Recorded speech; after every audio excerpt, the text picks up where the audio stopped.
what's up, y'all? Ooh, they got that.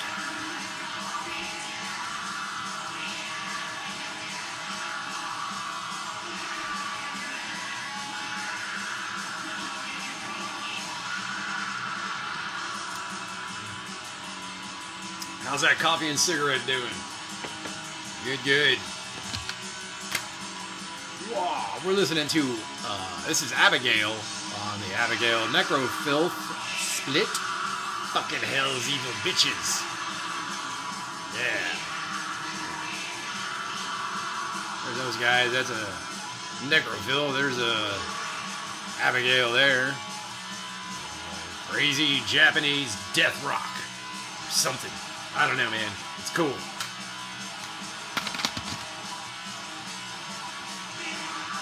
Oh, yeah, look at his cool ass pictures and shit. Excuse me, cat.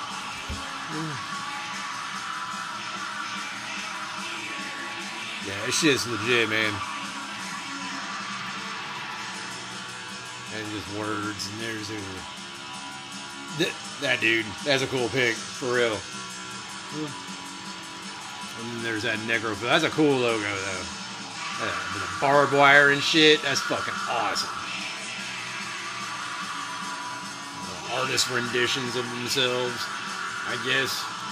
I don't know. No, probably not.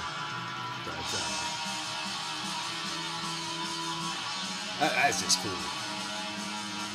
Oh, that barbed wire and skulls. Oh yeah.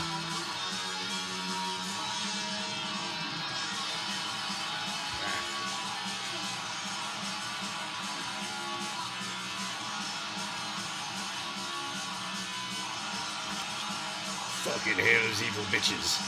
Because it's like fucking hell and then evil's bitches or something like that. Is that right? Is that how they did that shit? Yeah, hell's evil bitches. That's what you're listening to. And then you get the Necrophil, then they got fucking hell. So, yeah, it's as cheesy as you think it is. And that's why it's awesome. I mean, we could be playing the new Taylor Swift song, but, you know, who the fuck wants to do that? You know? Why do you listen to that? Well, fuck, what am I supposed to listen to? Journey and Bruce Springsteen? Should I listen to fucking Taylor Swift or Morgan fucking Wallen? Holy shit, man. Modern music is fucking garbage. I mean, seriously, there's nothing on the radio that you listen to and go, think that's good and you're glad you heard it. Now, back in, like, the day, you could hear stupid country and pop and whatever music and be like, well, I don't like it, but it's still good. Most of this major new shit is not even good. Seriously, go play some pop songs from the 80s or even the 90s.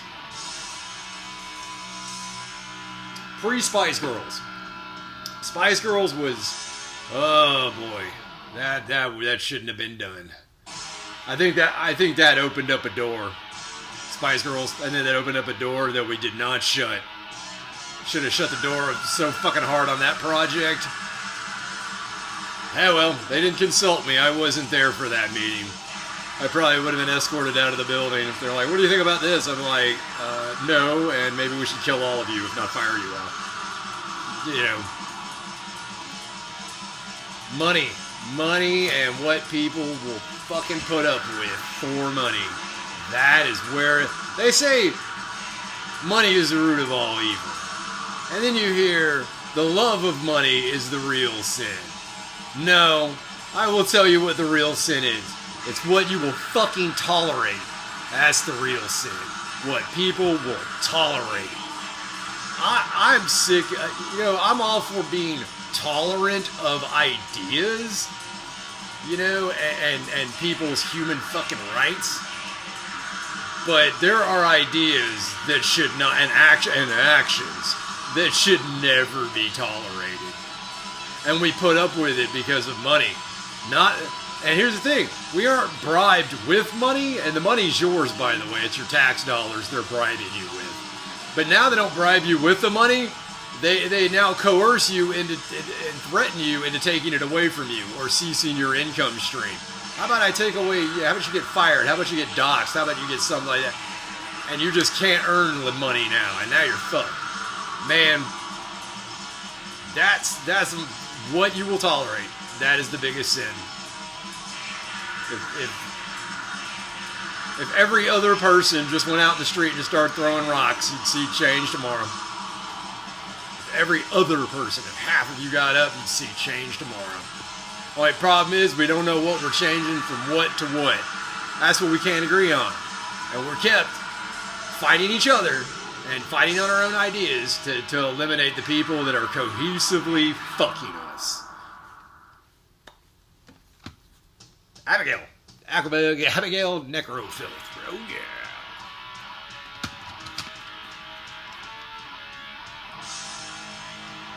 Hell yeah, I think we're on the second one. I have no idea. Bro, bring it down. Let's talk about something fun. Okay, let's talk about something fun. Horror movies? Everybody like horror movies? Captain Howdy talking about Nightmare on Elm Street Dream Warriors. I love this movie.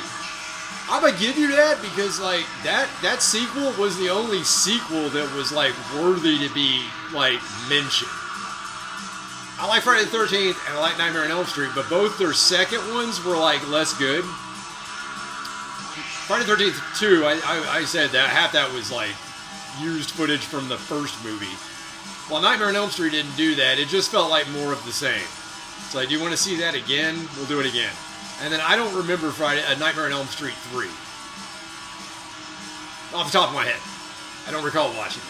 I remember the first one. And I remember the fourth. Was the fourth one Dream Warriors? Maybe it is the third one. But Dream Warriors is awesome because that was the kids who would survive. You find the main character from the first one, and she's like a group of people that has survived Freddy's attacks. She wasn't the only one to ever survive him. There's others, and they're all deranged because they can't sleep, and then they have to but then they develop ways to fight him and combat him in their dreams. They can control their dreams. Dude, and it's Freddy on the back foot, and now he has to be cunning to figure out how to eliminate him because he's on the back foot now. But he very quickly gets the upper hand and eliminates all of our heroes. Oh, Captain Howdy. That's a good film. It's a bleak one. It's even more bleak because for a brief second the characters had hope. That's what makes it even more bleak. And that's reality too. You know what the worst part about reality is? It's not the failing. It's the knowing that you almost succeeded. It's living with that. That's where tragedy really kicks in when you thought you stood a chance. I hate that movie Kill Bill. I really don't like Kill Bill, but there's some fucking good lines in it. When that one chick at the end, the Michelle Yeoh character, her character, looks at the katana bitch and is like, "Silly rabbit, you thought you could just walk in here and do that?" She's like, "Kinda, yeah." Or something to that effect, like, "You really thought you were going to succeed?" Yeah, for a second I thought I was. It's something to that effect. That was fucking awesome because that's real tragedy. That's real tragedy. And Dream Warriors had real tragedy. I mean, ultimately they were successful, but I don't think they intended for the movies to go any further past that one, but there was a Nightmare on Elm Street TV show and a Friday the 13th TV show, and they had nothing to do with the main characters, which is weird. Yeah, the Nightmare on Elm Street was just about dream gods and dream world. It's kind of like reading H.P. Lovecraft, but not as good. So, Duskblade. This is the remake. Oh, what are you talking about? Talking about Evil Dead. Yeah, Evil Dead. Yeah, we were talking about that one, man. The remake was actually really good. And it was good because it didn't have the main character. I think you were saying it didn't have the main character in it. Somebody was saying it didn't have the main character in it. And we needed an alien film without Sigourney Weaver and without Ripley. In fact, the original screenplay for Alien 3 did not have Ripley. And the original screenplay, it was older Newt and older grizzled Hicks. Not Corporal Hicks. Yeah, it was Corporal Hicks. Yeah, Corporal Hicks. It was Hicks and Newt. And they were older. And they were on a space station. and aliens had busted out on another space station, or they found out that aliens were on a space station, and they went to go like sacrifice themselves to kill that fucking space station. But they find out that would have been taken over, apparently another one or two, something like that. Like that, yeah. Anyways, that was the original screenplay. It was turned into a comic book, a graphic novel. You can actually buy that graphic novel. It's actually really good. But I don't know. There's better alien stories, but that would have been a good movie, I think, because that could have been just a horror action. Yeah, sci-fi horror action. Bordering on survival, because, you know, the two characters, like, don't intend to make it out alive. Yeah, that's the thing. They both come to and realize and then find each other, and they're like, hey, man, the company's got aliens on a space station. We can't let them off that space station because, like, they might go to another space station, might go to Earth. So, like, let's go fucking attack it. You know, just us two with some stolen military hardware. Let's do it. Yeah. That would have been good. It is, like I said, it is a graphic novel, and I think William Gibson wrote the original story for it. So he's a sci-fi author from back in the day. Johnny Mnemonic. That movie, I think he did that was originally based off his story. Yep. Anyways, if you like your cyberpunk dystopia, William Gibson is a good place to start. I like cyberpunk dystopia. That's a cool fantasy world to live in. But anyways, enough talk about that. Alien without Ripley would have been awesome. Yeah, and because the Evil Dead without Ash, but Ash did show up at the very, very end with post-credits. Shows up as groovy. And that was just to tell you that it was in the same universe. That this was happening in the same universe, and apparently in this timeline, Ash wasn't in there, but Ash was like now in that timeline. And he was supposed to be the one in that house. And he was trying to track it down, you know, like the evil down. And he was like, oh shit, it led to this house where I'm supposed to be, but it's actually these other people he comes to. He shows up at the very end when it's all happened, and he's like, groovy. It didn't happen to me, it happened to them, and anyways. I don't know. They could have done so much more with that, and then kept Ash out of it, and then just had the Evil Dead universe. But they did an Ash vs. Evil Dead TV show, and I never saw a single episode of that. I don't know. Just wasn't into watching TV shows at that point.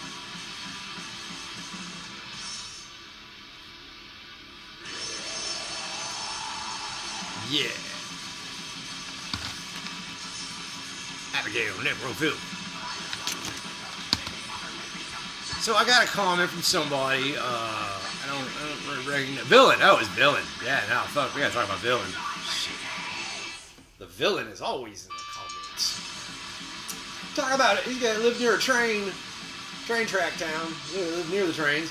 So you got train hoppers. Yeah, anywhere you got a lot of trains converging, you're gonna have train hoppers. I've met them. Villain's like, they are unique people.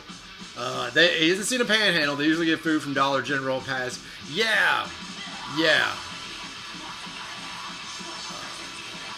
I've known kids, young people that were. That's the thing. Those people that do that, they start that as kids. They start doing that at very young ages. I met dudes that like as young as 14 started that lifestyle. Shit, after a few years, that's all you know. Yeah, but anyways, illegal immigrants being a hot topic issue. He's saying it, not me, but I totally agree. Is that people say that removing will uproot how our food is farmed. Yeah, I kind of wanted to talk about that shit for a second.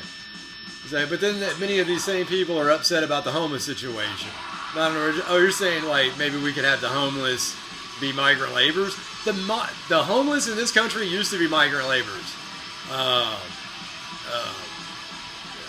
There was the hoe boys. They had the hoe and the knapsack wrapped around the hoe, and they carried it over. It's an old fucking picture, like early 1900s, early 20th century artwork, and it was usually a caricature or political cartoon, but they call them hoe boys.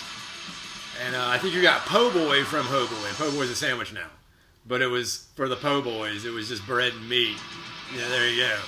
Something for you to eat for your lunch. You know, a sandwich for lunch, basically.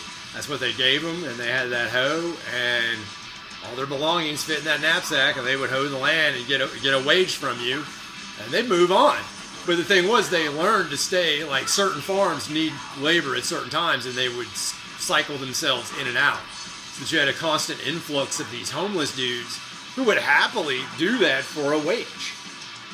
And they just jumped trains, and like you said, they would be able to shop at really cheap stores to keep themselves clothed and any other necessities they needed. They would use that wage, and they would just hop trains for a living, going from destination to destination. Nomadic lifestyles. It's a transient nomadic lifestyle. We have that culture here today. You see it. Drugs make it worse. It just makes it worse for everybody. But yeah, those migrant laborers in our country that live, they used to be the farmers. They used to be the farmers. They're not the farmers. We started importing those migrants, those Mexicans and shit, those real poor Mexicans, basically the poor Mexican nomadic homeless. We stopped using our own in favor of them. Because they were cheaper. It had nothing to do with that. Yeah, money was an issue, but not like you think. Some of these farms were encouraged to because, Chavez and that fucking AFL CIO, the unions for migrant farm labor started causing too many problems.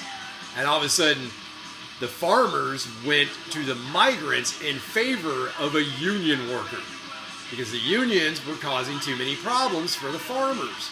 They would be like, these guys need more money, and they need this, and they need this, and they need this, and the demands were never ending, and the farmers went, illegal. And the politicians were like, bro, you can't do that. And they were like, here's money, politician. And the politician was like, bro, I'm going to make that legal. It's now legal. Just keep money flowing to me, your local politicians, representatives, and definitely your Senate, House and U.S. Senate. Your state Senate and your U.S. Senate, rather, and your House of Representatives. And then you've got your state House of Representatives. Grease that wheel, too. So you got a bunch of wheels to grease now. Well, guess what? The fucking U.S. government made all this shit legal, even though it's not. They just started making acts and policies that said, it's legal now because this thing happened. Bureaucracy feeding on itself, and charging us the interest. So, yeah. And some of the farmers these days, I actually saw videos of some of these farmers where they were complaining, we need migrant laborers, we need them. These were really overweight dudes that looked like they did none of the work themselves. That dude hadn't picked a crop in his entire life, I guarantee you. And those are the farmers. So now the farmers have been raised in this culture of slave labor. Yes, migrant labor is slave labor. And it's just, there's a heavy tax for the farmer, going to the politician to make it legal, and there's that comes back to you, the consumer. It's this is why this is why we started buying food from overseas, because food from overseas could be cheaper than the food we were growing ourselves. How fucked is that, dude? You know how that happened? Endless taxation. Endless fucking taxations and the fucking unions, those goddamn commie unions. Now, labor laws didn't exist in this country, and the unions were instrumental in getting, basic fucking needs for a job. Yeah, you can't work over this many hours a week. Now, I think the 8-hour day and the 40-hour work week is total shit, but it's a start. It's just a shit schedule. It's designed to zap all your energy. You shouldn't need to work like that. 410s, anybody work 410s, or anybody worked rotating days off? Anybody work that realize, holy shit, most of this work can be done in less than 8 hours a day, provided you have at least 3 or 4 days that you consistently do it. And somebody can back you on those days that you're not. So you trade schedules. That's why you got those revolving days off and shit like that, so that you can overlap and cover each other. All of a sudden, you don't need to work as fucking hard. Whoop, couldn't have that. No. We need you to pay these taxes. And these fucking rising interest rate, which is causing inflation. And then you got to realize, unions and other regulations to combat the climate change, to combat changing the fucking weather. To combat changing the weather, we have to pay another fines and fees. Holy fucking shit. It is an endless cycle and a circle of everybody's got their hand out demanding more from the previous person. Give me more. This is fine, but I want more next time. And everybody is doing to each other to where this whole fucking thing is about to come to a screeching fucking halt. And it needs to. And we, the people, me and you, all of us need to go out to our damn yards and figure out how to start growing shit. Chip in. I don't want to hear I have to pay too much. What do you fucking do? I sit at a computer all day and then punch numbers and trade paper. You're not helping. It's like, I don't hate you, but you are not helping. Need some serious, useful skills coming out of people, and working at an insurance company is not one of them. Anyways, I'm Cattle Prod, your Appalachian Warlord. We will see you next time, guys.